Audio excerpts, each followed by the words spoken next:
আল্লাহ তুমি আমার গুনাহগার উম্মতকে বাঁচাও। বিশ্বনবী পাগলের মতো একবার হাউজে কাউসারে যাবেন, একবার সিরাতে যাবেন, একবার পুলসিরাতের দিকে, একবার হাউজে কাউসারের দিকে পাগলের মতো দৌড়াতে থাকবেন। তার কোনো গুনাহগার উম্মত যাতে জাহান্নামে ঢুকে না যায়। সেদিন কেউ সুপারিশ করতে পারবে না বিশ্বনবী ছাড়া। কিয়ামতের ময়দানে ওই বিভীষিকাময় সময়ে মুসিবতের কালে মানুষগুলো পাগল হয়ে বিশ্বনবীকে খুঁজতে আরম্ভ করবে। সবাই মিলে বিশ্বনবীর কাছে যেয়ে বলবে, ইয়া রাহমাতাল লিল আলামিন, ইয়া খাতামান নবীন, রাহমাতাল লিল আলামিন। দেখেন আমাদের কি অবস্থা, কি কঠিন বিপদে আমরা আছি, দাঁড়াতে পারি না, সূর্যের আলোতে ঘেমে হয়রান। আজকে কেউ সুপারিশ করতে পারবে না। সব নবীরা অপারগতা স্বীকার করেছে, তারা বলেছে আপনি ছাড়া কেউ নাকি আল্লাহর সামনে দাঁড়াতে পারবেন না, আপনি একটু সুপারিশ করেন। বিশ্বনবী বলবেন, আসো আসো, আজকের দিনে আমি ছাড়া আল্লাহর সামনে কেউ দাঁড়াতে পারবে না। বিশ্বনবী মাকামে মাহমুদে যে আল্লাহু আকবার বলে সিজদায় লুটিয়ে পড়বেন। আল্লাহ রাব্বুল আলামিন বিশ্বনবীকে এমন কিছু চমৎকার শব্দ শিখাবেন, ওই শব্দগুলো দিয়ে আল্লাহর প্রশংসা করে বিশ্বনবী কাঁদতে আরম্ভ করবেন। বিশ্বনবী এমন ভাবে অজর দ্বারায় সিজদায় লুটিয়ে পড়ে কাঁদবেন, রব্বুল আলামিনের রহমতের দরিয়ায় জোশ লেগে যাবে। রব্বুল আলামিন এই দৃশ্য থেকে সহ্য করতে পারবেন না। রব্বুল আলামিন বলবেন, ইয়া মুহাম্মদ ইরফা রাসাক, ও নবী আপনি মাথা তোলেন, মাথা তোলেন, আপনার কান্না আমি সহ্য করতে পারি না। নবী আপনি মাথা তোলেন, সাল তুতা, আজকে আপনি যা চাবেন তাই দেব। নবী আপনি সিজদা থেকে মাথা তুলেন, সাল তুতা, যা চাবেন তাই দেব। ওয়াশফা তুশাফা, যার জন্য সুপারিশ করবেন তার সুপারিশ কবুল করে নেব। বিশ্বনবী এবার মাথা তুলবেন। যে বিভীষিকাময় সময়ে প্রত্যেক নবী বলেছেন আমি পারবো না, প্রত্যেক নবী বলেছেন নফসি নফসি, আমার কি হবে আমি জানি না, আল্লাহ আমারে বাঁচাও। প্রতিটি নবী বলবে নফসি নফসি, আল্লাহ তুমি আমারে বাঁচাও, আমারে বাঁচাও। বিশ্বনবী মাথা তুলবেন, তুলে বলবেন রব্বি হাবলি উম্মতি, আল্লাহ তুমি আমার গুনাহগার উম্মতকে বাঁচাও। এই দুনিয়ার বুকে রব্বুল আলামিন সব নবীকে একটা করে দাওয়া মুস্তাজাবা দিয়েছেন, মানে যে দোয়া করলে কবুল হয়ে যায় সাথে সাথেই। দাও বিহা, দুনিয়ার সব নবীরা ওই দোয়াটা দুনিয়াই করে ফেলেছে। সব নবীকে আল্লাহ একটা করে দোয়া দিয়েছেন, নবী দোয়া করলেই কবুল। সব নবীরা ওই দোয়া করে ফেলেছে দুনিয়াতে। বিশ্বনবী বলেন আমি করি নাই। ওয়া ইন্নী আখতাবিউ দাওয়াতি শাফাআতান লি উম্মতি ইয়াউমাল কিয়ামাহ, আমার ওই স্পেশাল দোয়াটা আমি দুনিয়ার বুকে কঠিন বিপদে পড়েও কোনোদিন করি নাই। আমি আমার স্পেশাল দোয়াটা কিয়ামতের দিন আমার গুনাহগার উম্মতকে সুপারিশের জন্য রেখে দিয়েছি। আল্লাহ বলবেন নবী ইরফা রাসাক, মাথা তোলেন, আর কাটবেন না। বিশ্বনবী মাথা তুলবেন, আল্লাহ বলবেন সাল তুতা, আপনি যা চাবেন তাই দেব। ওয়াশফা তুশাফা, সুপারিশ করেন, সুপারিশ কবুল করব। বিশ্বনবী বলবেন আল্লাহ ওই স্পেশাল দোয়াটা দুনিয়াতে করি নাই, আজকে আমি তোমার দরবারে দাঁড়িয়ে কিয়ামতের দিন ওই দোয়াটা করছি। আল্লাহ আমার যে উম্মতের হৃদয়ে যাররা পরিমাণ ঈমান আছে, আমার একটা উম্মতকেও তুমি জাহান্নামে ঢোকাতে পারবা না। বিশ্বনবী পাগলের মতো একবার হাউজে কাউসারে যাবেন, একবার সিরাতে যাবেন, একবার পুলসিরাতের দিকে, একবার হাউজে কাউসারের দিকে পাগলের মতো দৌড়াতে থাকবেন। তার কোনো গুনাহগার উম্মত যাতে জাহান্নামে ঢুকে না যায়। সেদিন কেউ সুপারিশ করতে পারবে না বিশ্বনবী ছাড়া। এজন্য 5 নম্বরে আল্লাহ বললেন মান যাল্লাযী ইয়াশফাউ ইনদাহু ইল্লা বিইযনিহি, কার সাহস আছে, কার এত বড় বুকের পাটা কিয়ামতের কঠিন দিন আল্লাহর সামনে দাঁড়িয়ে সুপারিশ করবে? কারো ক্ষমতা নেই, কারো ক্ষমতা নাই।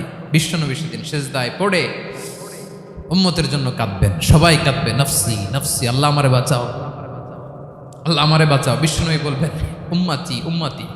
বিশ্বনবী আমার জন্য কাঁদবেন, আপনার জন্য কাঁদবেন, আমাদের জন্য সেদিন কেঁদে কেঁদে জাহান্নামের দরজায় দাঁড়িয়ে আমাদেরকে টেনে টেনে জান্নাতে ঢুকাবেন।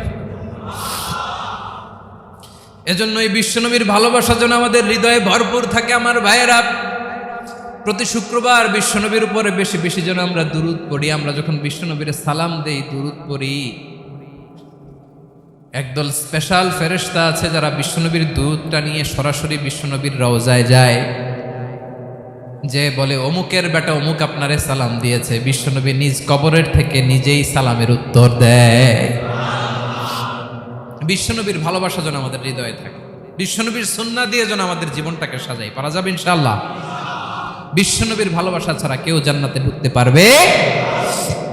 বিশ্বনবীর পক্ষে আমরা বলবো, বিশ্বনবীর পক্ষে আমরা লিখব, বিশ্বনবীর জন্য আমরা আমাদের কলিজার রক্ত বিলিয়ে দিব, ঠিক কিনা বলেন? সেদিন বিশ্বনবী ছাড়া কেউ সুপারিশ করতে পারবে না। 5 নম্বর আল্লাহ বললেন মান যাল্লাযী ইয়াশফাউ ইনদাহু ইল্লা বিইذনি। কে আছে সুপারিশ করবে আল্লাহর সামনে? আর আপনি আপনার বাবার দরবারে যে সেজদা দেন, হ্যাঁ? ইব্রাহিম আলাইহিস সালাম থারথার করে কাঁপবে আর বলবে নাফসি নাফসি, আল্লাহ আমারে বাঁচাও। মুসা আলাইহিস সালাম থারথার করে কাঁপবে, আল্লাহ নাফসি নাফসি, আমারে বাঁচাও। আর আপনি পীরের দরবারে যে সেজদা দেন, কোথায় আছেন আপনি? খবরদার, কেউ বাঁচাতে পারবে না।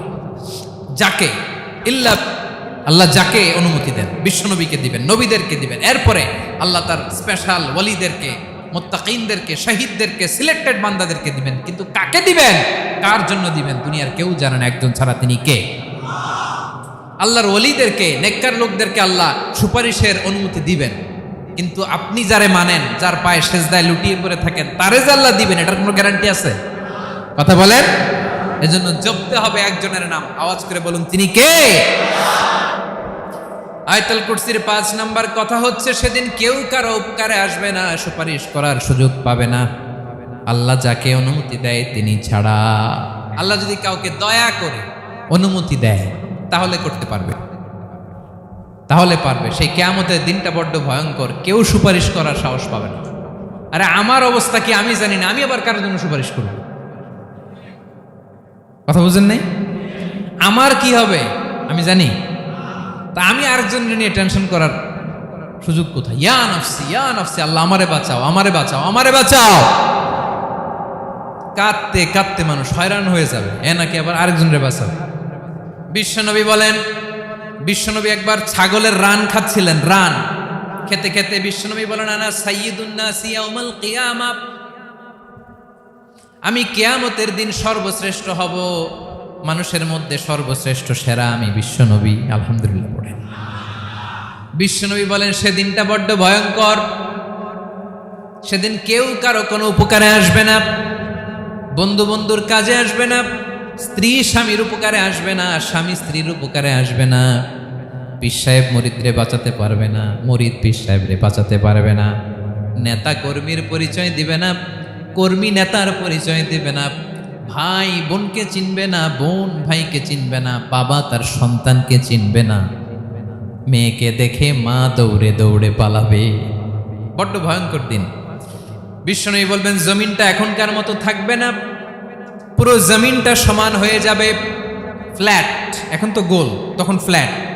সবাই এক জমিনের উপরে দাঁড়াবে, সূর্যটা মাথার কাছে চলে আসবে, সূর্যের গরমে মানুষের মাথার মগজ গলে গলে কানের ছিদ্র, নাকের ছিদ্র দিয়ে বেয়ে বেয়ে পড়বে। সবাই হয়রান, পেরেশান, ক্লান্ত শ্রান্ত। মানুষগুলো বলবে বাঁচার কোনো উপায় নাই। 50,000 বছর মানুষ এরকম দৌড়াবে, চিৎকার করবে, কাঁদবে, বাঁচার কোনো উপায় নাই। সবাই বলবে আল্লাহ যদি বিচারটা শুরু করতো, যা হবার হবে, আগে বিচার শুরু করুন। বিচারই শুরু হয় না, বিচার শুরু হইতেই 50,000 বছর। আল্লাহ, 50,000 বছর, 5,000, 15,000 না, 50,000 বছর এরকম যাবে। মানুষগুলো কাঁদতে কাঁদতে বলবে চলো আমরা আদম আলাইহিস সালামের কাছে যাই, যেন আল্লাহর যে সুপারিশ করে, আল্লাহ আপনি বিচার শুরু করেন। কিয়ামতের ময়দানে সবাই মিলে সাইয়েদনা আদম আলাইহিস সালামের কাছে যেয়ে বলবে ইয়া আবাল বাশার ইয়া আউয়ালাল আম্বিয়া, ও ও আদম নবী, আপনি দুনিয়ার বুকে প্রথম নবী। আল্লাহ নিজ হাতে আপনারে 60 হাত লম্বা করে বানিয়েছেন। আপনার সম্মানে ফেরেশতাদেরকে সেজদা দিতে বলেছেন। দুনিয়ার প্রথম নবী, প্রথম মানুষ আপনি। আপনি আল্লাহর যে সুপারিশ করেন যেন আল্লাহ বিচার শুরু করে। আদম আলাইহিস সালাম বলবেন আমি পারবো না, কারণ আল্লাহ আমাকে একটা নিষিদ্ধ গাছের কাছে যেতে নিষেধ করেছিল, আমি ভুল করে এই গাছের ফল খেয়েছি। নাফসি নাফসি, আজকে আমার কি হবে আমি জানি না, আমি বড় লজ্জিত। আমারে যদি আল্লাহ জিজ্ঞেস করে কেন খাইছিলাম, আমার কোনো উত্তর নাই। তোমারে বাঁচামো কেমনে আমি? নবীরা থার থার করে কাঁপবে সেদিন। আদম আলাইহিস সালাম বলবেন আমি পারবো না, মাফ করো আমাকে, আমি পারবো না। ওই যে ভুল করে গন্ধম খেয়ে ফেলেছি, নিষিদ্ধ গাছের ফল খেয়ে ফেলেছে, আমি বড় লজ্জিত, অনুতপ্ত, আমি পারবো না। আজকে আল্লাহ এত রাগান্বিত হয়েছে, আগে কখনো আল্লাহ এত রাগান্বিত হয় নাই, ভবিষ্যতেও আল্লাহ কখনো এত রাগান্বিত হবে না। আমি পারবো না। এক কাজ করো, তোমরা নূহ আলাইহিস সালামের কাছে যাও। কোন নবী? লোকেরা এবার পাগলের মতো দৌড়াতে দৌড়াতে আল্লাহর নবী নূহ আলাইহিস সালামের কাছে যেয়ে বলবে ইয়া নবী আল্লাহ নূহ, আনতা আউয়ালুর রুসুলি ফিল আরদ, আপনি জমিনে প্রথম রাসূল।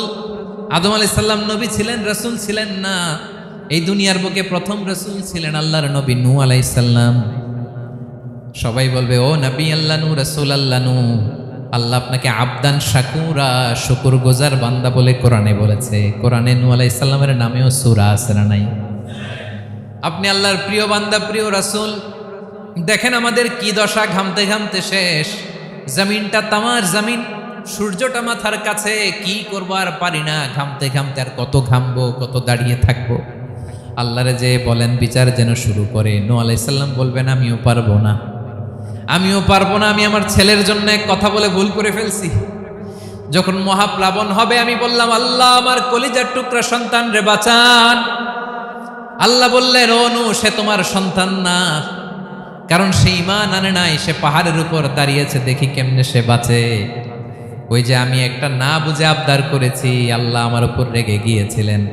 আজকে আল্লাহ ওই ব্যাপারে যদি আমারে প্রশ্ন করে, আমার কোনো জবাব নাই, আমি পারবো না, মাফ করো। তোমরা সবাই মিলে আল্লাহর খালিল ইব্রাহিম আলাইহিস সালামের কাছে যাও। লোকগুলো পাগলের মতো খুঁজতে আরম্ভ করবে, অযুত লক্ষ নিযুত কোটি মানুষের ভিড়ে আল্লাহর খালিল ইব্রাহিমকে যে বলবে ইয়া খালিলুল্লাহ, ও আল্লাহর খালিল, আল্লাহ আপনাকে বড্ড ভালোবেসেছেন, আপনি কাবা বানিয়েছেন, আল্লাহ আপনাকে বড্ড পছন্দ করেন। দেখেন আমাদের কি অবস্থা। আপনি যে আল্লাহর কাছে সুপারিশ করেন যেন আল্লাহ আজকে বিচার শুরু করে। আল্লাহর নবী ইব্রাহিম বলবেন আমিও পারবো না, আমি আমার জীবদ্দশায় 3টা মিথ্যা বলেছি। কয়টা? আসলে মিথ্যা না, একটু টুইস্ট করে কৌশল করে কথা বলেছিলেন, ওইটাকে হাদিসে মিথ্যা বলা হয়েছে। আমি জীবনে 3টা মিথ্যা বলেছি, জীবন বাঁচানোর তাগিদে কৌশল করে 3টা কথা বলেছি। আজকের এই কঠিন ময়দানে আল্লাহ যদি ওই 3টা কথার ব্যাপারে জিজ্ঞেস করে, লজ্জায় আমি মাথা দেখাতে পারবো না, আমিও পারবো না, আমিও পারবো না। আজকে আল্লাহ এত রেগে আছে, আগে কখনো এত রাগে নাই, পরেও রাখবে না। তোমরা সবাই মিলে বনি ইসরাইলের নবী মূসা আলাইহিস সালামের কাছে যাও। সবাই এবার যাবে মূসা আলাইহিস সালামের কাছে, যে বলবে ইয়া নবী আল্লাহ মূসা, আপনি ছিলেন কালিমুল্লাহ, আল্লাহর সাথে সরাসরি কথা বলতেন। রব্বুল আলামিন আপনাকে তাওরাত কিতাব দিয়েছেন, আপনি যে একটু সুপারিশ করেন। আল্লাহর নবী মূসা বলবেন মাফ করো, আমিও পারবো না, আমি দুনিয়ার বুকে ভুল করে একটা মানুষকে মেরে ফেলেছি। আমি মারছিলাম আদব শিক্ষা দেওয়ার জন্য এক থাপ্পড়, এই থাপ্পড়ে যে ওই লোক মরেই যাবে আমি জানতাম না। আজকে আল্লাহ যদি জিজ্ঞেস করে কেন মারলা, জবাব আছে? ওই লজ্জায় আমি অনুতপ্ত, আমি পারবো না, আমার এই কথা বলো না। আজকে আল্লাহ বড্ড রেগে আছে, আমি পারবো না। তোমরা আল্লাহর নবী ঈসা আলাইহিস সালামের কাছে যাও। কিয়ামতের ময়দানে মানুষগুলো পাগল পাড়া হয়ে আল্লাহর নবী ঈসা আলাইহিস সালামের কাছে যাবে, যে বলবে নবী ঈসা আপনি রূহুল্লাহ, বাবা ছাড়া আল্লাহ আপনাকে বানিয়েছেন, ইনজিল কিতাব দিয়েছেন, মৃত মানুষকে আপনি জীবিত করতে পারতেন। আজকের এই কঠিন বিপদের দিনে আপনি আমাদের সাহায্য করেন। আল্লাহর কাছে যে বলেন যেন বিচার শুরু করে। ঈসা আলাইহিস সালাম বলবেন আমিও পারবো না, ইন্নী উবিদতু মিন দুনিল্লাহ, আমার উম্মত খ্রিস্টানেরা আল্লাহরে বাদ দিয়ে আমি ঈসার ইবাদত করেছে। আমার মা ম্যারি আর আমাকে ডাকতো জেসাস ক্রাইস্ট, আমার ইবাদত করেছে, যদিও আমি আমার ইবাদত করতে বলি না। ঈসা আলাইহিস সালামও ইবাদত করতে বলেছেন একজনের, তিনি কে? আল্লাহ নবী সাল্লাল্লাহু আলাইহি সাল্লাম বলবেন আমিও পারবো না, আজকে আল্লাহ অনেক রেগে আছে, আমি পারবো না, তবে একটা পরামর্শ দিতে পারি, একটা সাজেশন দিতে পারি। আজকের দিনে এই কঠিন মুসিবতের কালে, এই কঠিন সময়ে কেউ আল্লাহর দরবারে দাঁড়িয়ে একটা টু শব্দ করার ক্ষমতা কারো নাই, একমাত্র আখিরি জামানার পয়গাম্বর বিশ্বনবী মুহাম্মদুর রাসূলুল্লাহ ছাড়া। মানুষগুলো এবার আগুনের মধ্যে পানি দিলে যেমনি আগুন নিভে যায়, দাউ দাউ করা হৃদয়ে জ্বলন্ত আগুন তাদের ঠান্ডা হবে। কিয়ামতের ময়দানে ওই বিভীষিকাময় সময়ে মুসিবতের কালে মানুষগুলো পাগল হয়ে বিশ্বনবীকে খুঁজতে আরম্ভ করবে। সবাই মিলে বিশ্বনবীর কাছে যেয়ে বলবে ইয়া রাহমাতাল লিল আলামিন, ইয়া খাতামান নবীন, রাহমাতাল লিল আলামিন। দেখেন আমাদের কি অবস্থা, কি কঠিন বিপদে আমরা আছি, দাঁড়াতে পারি না, সূর্যের আলোতে ঘেমে হয়রান। আজকে কেউ সুপারিশ করতে পারবে না, সব নবীরা অপারগতা স্বীকার করেছে, তারা বলেছে আপনি ছাড়া কেউ নাকি আল্লাহর সামনে দাঁড়াতে পারবেন না, আপনি একটু সুপারিশ করেন। বিশ্বনবী বলবেন আসো আসো, আজকের দিনে আমি ছাড়া আল্লাহর সামনে কেউ দাঁড়াতে পারবে না। বিশ্বনবী বলবেন আল্লাহ, ওই স্পেশাল দোয়াটা দুনিয়াতে করি নাই, আজকে আমি তোমার দরবারে দাঁড়িয়ে কিয়ামতের দিন ওই দোয়াটা করছি। আল্লাহ, আমার যে উম্মতের হৃদয়ে যাররা পরিমাণ ঈমান আছে, আমার একটা উম্মতকেও তুমি জাহান্নামে ঢোকাতে পারবা না। বিশ্বনবী পাগলের মতো একবার হাউজে কাউসারে যাবেন, একবার সিরাতে যাবেন, একবার পুলসিরাতের দিকে, একবার হাউজে কাউসারের দিকে পাগলের মতো দৌড়াতে থাকবেন, তার কোনো গুনাহগার উম্মত যাতে জাহান্নামে ঢুকে না যায়। সেদিন কেউ সুপারিশ করতে পারবে না বিশ্বনবী ছাড়া, কারো ক্ষমতা নাই। বিশ্বনবী সেদিন সেজদায় পড়ে উম্মতের জন্য কাঁদবেন, সবাই কাঁদবে নফসি নফসি, আল্লাহ আমারে বাঁচাও, আল্লাহ আমারে বাঁচাও। বিশ্বনবী বলবেন উম্মতি উম্মতি। বিশ্বনবী আমার জন্য কাঁদবেন, আপনার জন্য কাঁদবেন, আমাদের জন্য সেদিন কেঁদে কেঁদে জাহান্নামের দরজায় দাঁড়িয়ে আমাদেরকে টেনে টেনে জান্নাতে ঢুকাবেন। এজন্য এই বিশ্বনবীর ভালোবাসা যেন আমাদের হৃদয়ে ভরপুর থাকে। আমার ভাইয়েরা, প্রতি শুক্রবার বিশ্বনবীর উপরে বেশি বেশি যেন আমরা দুরূদ পড়ি। আমরা যখন বিশ্বনবীর সালাম দেই, দুরূদ পড়ি, একদল স্পেশাল ফেরেশতা আছে যারা বিশ্বনবীর দুরূদটা নিয়ে সরাসরি বিশ্বনবীর রওজায় যায়, যে বলে অমুকের বেটা অমুক আপনারে সালাম দিয়েছে। বিশ্বনবী নিজ কবরের থেকে নিজেই সালামের উত্তর দেয়। বিশ্বনবীর ভালোবাসা যেন আমাদের হৃদয়ে থাকে, বিশ্বনবীর সুন্নাহ দিয়ে যেন আমাদের জীবনটাকে সাজাই। পারা যাবে ইনশাআল্লাহ।